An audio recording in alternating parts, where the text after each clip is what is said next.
for those who do read this story, I know will ask, like any other victim of rape or assault, why I never came forward earlier. And the truth is, I tried. A short amount of time passed after the incident. I confided in my then manager, Nils Larsen, that I wanted to come forward. He heard me out and said he would do some investigation and would try to find me a good attorney as I intended to press charges.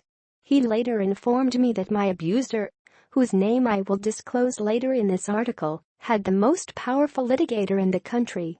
He was right. I didn't have the money, the clout or access to an attorney who was powerful enough to stand up against my abuser's legal counsel.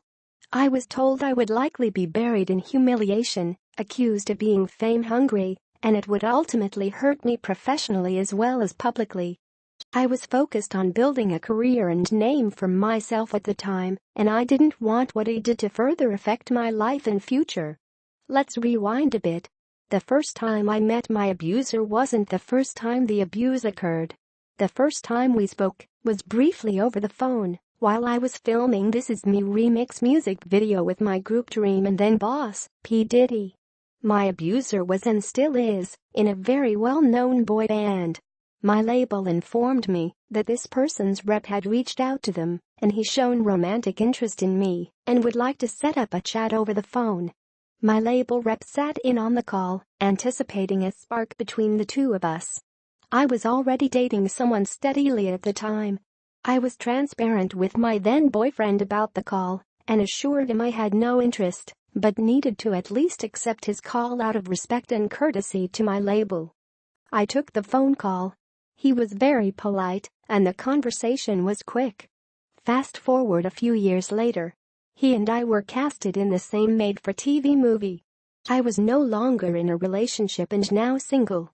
My first impression of him, he was kind and charismatic, so when he asked if I'd like to hang out with him and his friend at his Santa Monica apartment on our off day of shooting, I said yes. I invited my roommate to come with me. That evening my friend and I arrived to a barely furnished apartment. No dining room furniture, no living room furniture.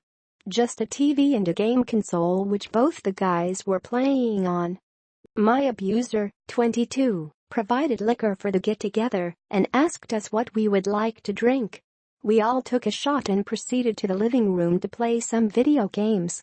This wasn't a crazy house party, just a casual hangout. We were laughing, talking, nothing out of the norm. Soon after, he asked me if I would like to come into his office and listen to some new music he was working on.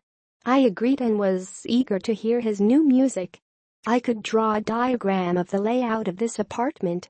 Barely there furniture throughout with the exception of the office.